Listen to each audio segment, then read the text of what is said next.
Hello and welcome back to the channel, welcome back to another video. In this one we're going to have a look at what a wildcard draft would look like for game week 8, so let's get straight into it. Okay, before we get into the team, we're going to have a quick look at the team projections from Solio Analytics. If you don't know about them, check them out. Really good stuff they're doing at Solio Analytics and solioanalytics.com. So we've got projected goals over the next 5 weeks for teams, and we've got projected clean sheets. I've got the top 10 teams in each on screen. So top of both is Arsenal. Now, I don't think that's any surprise, to be honest. They've got good fixtures. They're in great form. If you're on wildcard this week, there is no good reason not to triple up on Arsenal, I don't think. Yes, they've already played West Ham, but there's still plenty of other good fixtures that they've got. So I think a triple up on Arsenal just makes so much sense. Next up, projected goals is Liverpool. The problem with Liverpool is their goals are going to be shared around a little bit. We don't know particularly the minutes between Isak and Ekatike. Not only that, we don't know the minutes between like Wirtz and Gakpo. Salah's not really doing what a 14.5 million midfielder should be doing. It's difficult to know where to go if you're looking at the Liverpool attack. Liverpool defence a little bit more so. I mean, you can see their trend line though. It might be a little bit small if you're watching on mobile, but the trend line goes down for the next 4 weeks, and then after that they've got some good fixtures. I'm just not sure that you need to be going there now. I think defender wise, the only one you'd go near is Van Dijk, really, unless you wanted to go for a short-term option with their goalkeeper. If you're going to wildcard this week, I'd probably go for a much longer-term option. I don't really see where you'd go with Liverpool unless you go for Van Dijk. The next team as well, third for projected goals and second for projected clean sheets, is Chelsea. Now, Chelsea's fixtures are really, really nice. Again, they haven't performed that well recently, but I do think that you'll want at least one Chelsea player in your wildcard team. Then we got City.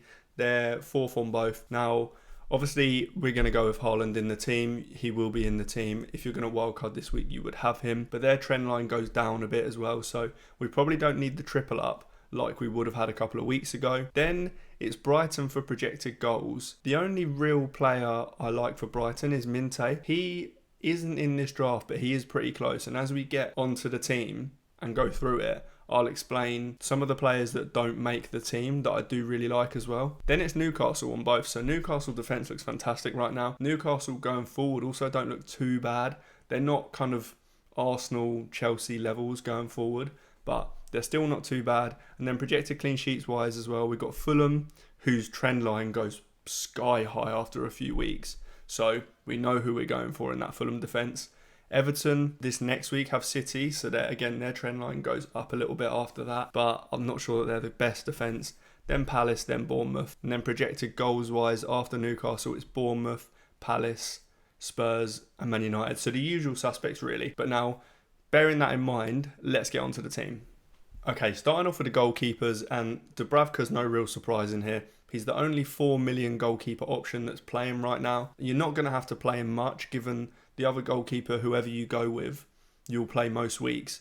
But even if you do need to play Dubravka, obviously Burnley are the worst defence in the league. So they'll be giving up quite a lot of shots, meaning that he'll probably get quite a few save points. We've seen that already. I wouldn't expect many clean sheets from him though. So if you don't need to play him, then don't, essentially. I've gone for Pope here. Pope will be a popular one on wildcard in game week 8, I think. The Newcastle defence has looked right up there with the likes of Arsenal. Not quite as good as Arsenal, but still not bad at all. And I think if you want part of that Newcastle defence, it's kind of tough to pick a actual one of the defenders. You could go with Dan Burn, but sometimes he's playing left back and that doesn't really help him for defensive contributions. They've got Botman, Shah and Tior, I don't know how you say his name, but the new signing. Fullback wise, Livramento's injured now.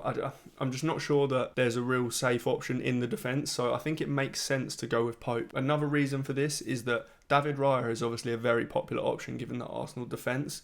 However, he's gone up to, I think it's 5.7 million now, which does seem a little bit pricey.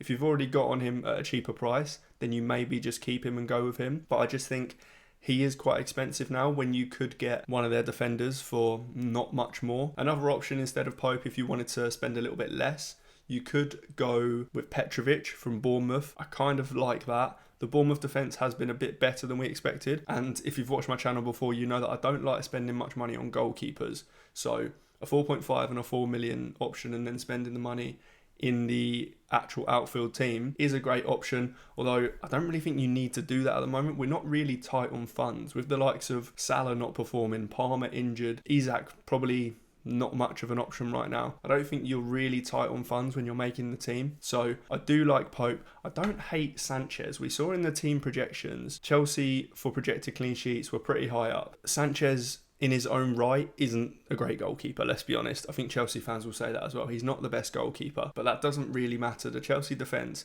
when they start getting players back from suspension and injury, should be pretty solid. So I don't hate that. But in this team, I have Nick Pope. Moving on to the defenders. So this is where we've got double Arsenal defence. Now you could go with double Arsenal attack. I think the defence is so good that you go with double Arsenal defence. This defence is probably pretty template, I'd say. There is an option where you could go for a 4 million defender instead. We'll talk about that in a minute. But besides that, it probably is quite template. Gabriel and Timber are both sensational options. Gabriel has a bit of attacking threat and he will just be great for minutes and starts. You know that. I think Gabriel will probably start. If we're putting numbers on it, maybe Gabriel's like a 9 out of 10 starts. If we're putting numbers on Timber, he's maybe more like an 8 out of 10 starts, or maybe even a 7 out of 10 starts. However, he has been playing in such an attacking role. His attacking numbers are fantastic. Even if he starts 7 or 8 games out of 10 and Gabriel's starting more, I think Timber will rack up more points in those 7 games to make it pretty equal. I think even if you're not going to get the starts, even if you don't believe that Timber is going to play every single game, I don't think that makes him a bad option. I still think you can go there given how attacking he is playing. Calafiori is also an option because he has also been very attacking, similar to Timber. Maybe not quite as attacking as Timber. Timber finds himself like popping up in the box almost every game. Calafiori not so much, but both good options.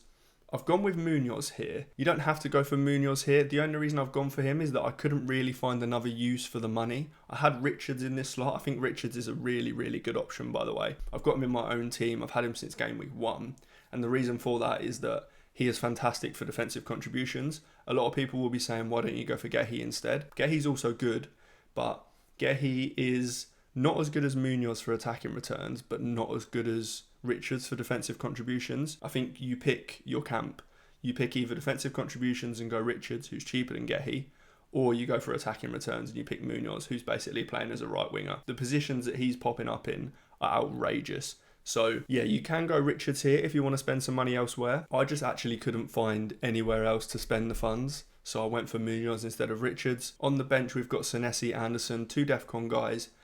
Anderson also has some really good fixtures from game week 10.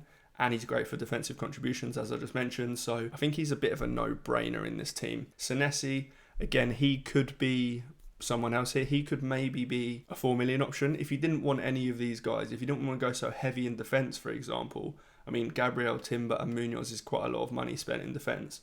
I really like the Sunderland defenders. I like Mukiele the best at 4 million. I think he is fantastic for defensive contributions. He's almost as good as the likes of Anderson, Richard, Senesi, but he's so much cheaper. So I think you can go for him. If you also need a defender this week, Sunderland play Wolves at home, so he is pretty good to go for. But yes, Senesi, Anderson are very safe. There will be weeks where you can play 4 at the back with this team, or even 5 at the back, to be honest, at times. Onto the midfielders here. It's a pretty mixed bag here. So we've got Saka. I think if I was on Wildcard this week, I would go Saka over Gyökeres. I don't think there's loads in it. Obviously, we saw Saka take the penalty against West Ham. I don't think that necessarily means that he's going to be on every single penalty going forward, but it definitely makes him a great option because before this, we maybe thought that, I don't know, maybe we had it 70% Gyökeres, 30% Saka. I now think it's potentially the other way around. Either way, if you wanted to go with Gyökeres, I wouldn't mind that given the lack of good forwards. However, Gyökeres has his own problems, really. I'd probably go with Saka, and you don't really need to skimp on funds with this team. So I think Saka's great. So Menyo's just a no-brainer here. The next few fixtures aren't the best, but he's just on absolute fire right now. The guy's cooking. There's literally no point in going against him. If you haven't had him up to this point, you are going to have to pay a lot to get him. I think he's 7.9 million at the moment, which isn't ideal, but he is still well worth that. No reason to not go for him. I've still got Reinders in this team. Maybe people won't like that. I just think that at 5 point, what is he now? 5.8 million maybe? I don't really see where you're getting better value. I mean, you could look at someone like Caicedo and think that he's better value. He's good for defensive contributions. These attacking returns won't continue though. I can say that as a fact. The amount of attacking returns he's got so far, the rate he's getting them, will not continue. I just prefer Reinders in this slot. I think that Reinders is great. A lot of people are getting frustrated with him. I think your expectations are too high maybe. I just think he is playing as one of the most attacking Man City players, and he is ridiculously cheap. And he's playing fantastic minutes. There's just not much to not like about him. The returns will come. And to be honest, he's got, 3 attacking returns in 7 game weeks? For a 5.8 million midfielder, that's not bad at all. Then we've got Enzo Fernandez. I think he's a really good option now. My opinion has changed on him since last week. Last week I thought he was a good option for the short term, but that was more because I thought Palmer might come back sooner. Now we've seen that weird clip of Hatto jumping into Palmer and Palmer grimacing about his knee.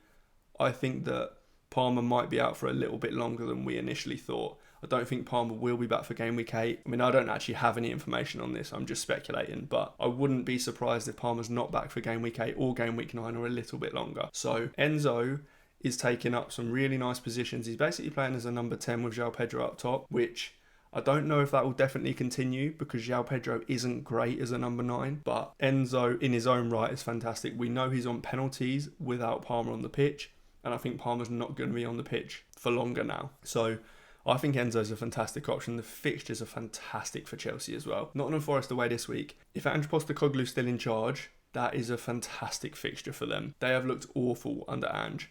And then it's Sunderland after that. They've got some nice fixtures from then onwards as well. Then it's Ismail Assar. Now, he has looked brilliant in all the games he's played. He obviously had a little spell where he was out because of that injury. Palace looks so good. You could have 5 Palace players in this team. Same with Arsenal. You could almost fill your team if there were no restrictions. You could have probably 10 players from Arsenal and Palace. You could have Munoz, Richards, Sarr, Mateta, Gehi. You could have so many of these guys. Even Pino's a good option. But yeah, Sarr, I just think he has to be in the team. The only other player you could look at here is Minte. We saw Brighton were quite high up on the projected goals. I do like Minte as an option. Everything that's good that goes on at Brighton attacking wise seems to go through Minte, and he seems very good for minutes, especially with Matoma out at the moment. So I really like Minte, but I would go for Sarr instead. Then on to the forwards now, and I've got Calvert-Lewin on the bench. I think Calvert-Lewin is a really, really good option. If you've watched any highlights of the Leeds games, you'll see that Calvert-Lewin picks up 3 or 4 pretty good chances every single game. Now, don't get me wrong, he hasn't taken these chances, which is the problem that we've had for the last few years with Calvert-Lewin. But I just don't think that a Premier League striker will continue to just not finish chances. Even if he's getting like 3-4 chances a game, if he takes one of those chances every other week, he's good value at 5.5 million. Leeds do have some nice fixtures coming up. You could obviously take him, if you've used your bench boost already, you could take him down to like a dead spot there because you've got 2 good defenders that you can play if you need someone. You don't have to go with Calvert-Lewin. I just think he's actually a genuinely good option. I've got Voltemada in this team. He could be João Pedro if you've got the funds. I don't think that I've currently got the funds. I've got 0.7 million in the bank in this draft, so I don't think I can get up to João Pedro. If you've owned João Pedro since the start, then you probably can. I just think Voltemada's brilliant. A lot of people will be saying like, yeah, if he didn't score the penalty at the weekend, then he'd have like 2 goals this season. Yeah, that's fine, but he also could have scored about 3 or 4 goals in that game as well. At Newcastle, everything looks like it's geared towards getting him chances, and he will score these chances going forward. So I think that he's a great option. We saw that Newcastle are high up in the team projections as well, so I really like him. I wouldn't expect him to take penalties when Gordon's on the pitch. That doesn't really matter. He's still a great option at 7 odd million. And then obviously we've got Erling Haaland. Not much to say about him. There are a few places where you could change this. Obviously this team I would say is pretty template, but there are some players you could go for if you wanted to change things around. So you can go for Gyökeres, like I mentioned. I do still think he's a good option. He got a lot of chances against West Ham. He just didn't take them well, obviously. There are quite a few different midfielders you could go for here. Ndai is a pretty good option, I would say. Like I said, Minte is a good option. Defenders-wise, you can go Defcon if you wanted to, more Defcon than this. You could go Munoz down to Richards, as I mentioned. You could go any of these defenders down to a 4 million option from Sunderland. There are a few places you can differentiate here. Even with the forwards, if you wanted to somehow try and fit Isak in, obviously we saw Liverpool were pretty high up in the team projections. So I think Isak is probably the one to go for if you're going to try and fit in an attacker from Liverpool. But I think this team is pretty well rounded. Like I say, maybe João Pedro is someone you want. The way you could do that, actually, if you couldn't afford Voltemada straight up to João Pedro, is take Calvert-Lewin down to a dead spot, like a 4.5 million option, and then move Voltemada up to João Pedro. That would be the way that I'd afford this in this team. Or you could just do Munoz down to Richards. That would give you some funds. What we're going to look at now is how this team lines up for the next few weeks, because obviously when you wildcard, you want to look a few weeks ahead. So we'll look at game week 9, 10 and 11 to show you how these players rotate nicely. Okay, so I showed you how the team was lining up for game week 8. This is game week 9. Pope has Fulham at home, good fixture. Obviously the Arsenal guys have Crystal Palace at home. Not the best fixture, but Arsenal are so good that I'm sure it won't matter too much. Bournemouth guys, Senesi and Semenyo have Forest at home. Fantastic fixture if Ange is still in charge. The City guys, Haaland and Reinders, have Aston Villa away. Okay fixture there. Enzo has Sunderland at home. Brilliant fixture. This is where you could play Calvert-Lewin. He's got West Ham at home. And then Voltemada has Fulham at home. This is even a week where you could play Dubravka if you wanted to, but you probably wouldn't. The Crystal Palace guys, Sarr and Munoz, have Arsenal away, so you'd maybe bench them in this one. On to game week 10, and this is where you could play 4 at the back. Now, Pope has West Ham, great fixture. Voltemada has West Ham, obviously great fixture. The Arsenal guys have Burnley away. Anderson has Wolves at home, and Munoz has Brentford at home. All that back 4 have fantastic fixtures. And obviously Sarr has Brentford at home as well. Enzo has Tottenham away, not the best, but again, it's not too bad really. And actually you could play Calvert-Lewin with Brighton away if you wanted to. And then Haaland and Reinders have Bournemouth at home, which is why you'd bench Senesi. And I've got Semenyo on the bench here. You wouldn't have to do that. If you think that Semenyo is just fixture proof, which he probably is, then you could just play him over Enzo. And then if we get onto game week 11, again, you're playing 4 at the back here, but you don't have to. Then you've got Pope and Voltemada with Brentford away. You've got the Arsenal guys with Sunderland away. So this game week 10 and 11 stretch for Arsenal is so good. Then Anderson has Everton away. Like I mentioned, from game week 10, Anderson's great. And then the Palace boys have Brighton at home, another good fixture. Semenyo has Aston Villa away. Enzo has Wolves at home. City have Liverpool at home, which I don't think is bad for an attacker. So you could play Reinders.